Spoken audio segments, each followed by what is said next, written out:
70 በመቶ ባዕድ ነገር የተቀላቀለበት እንጀራ ለገበያ ያቀረቡ ግለሰቦች በቁጥጥር ስር ዋሉ።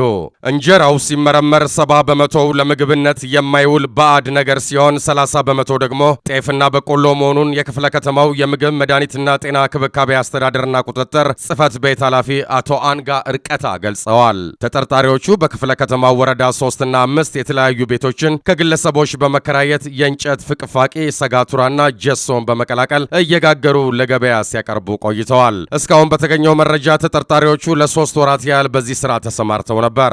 በክፍለ ከተማው የተዋቀረው የአጣዳፊ ተቅማጥና ትውከት ክትትል ግብረ ኃይል ለስራ በተሰማራበት ወቅት ተጠርጣሪዎቹ ሊደረስባቸው እንደተሻለ ነው የተገለጸው። ግለሰቦቹ ይጠቀሙባቸው የነበሩ 7 ቤቶችም ታሽገዋል። የመጀመሪያዎቹ ተጠርጣሪዎች በፖሊስ ከተያዙ በኋላ ህብረተሰቡ ተጨማሪ ጥቆማዎችን እያደረሰ መሆኑን ተገልጿል።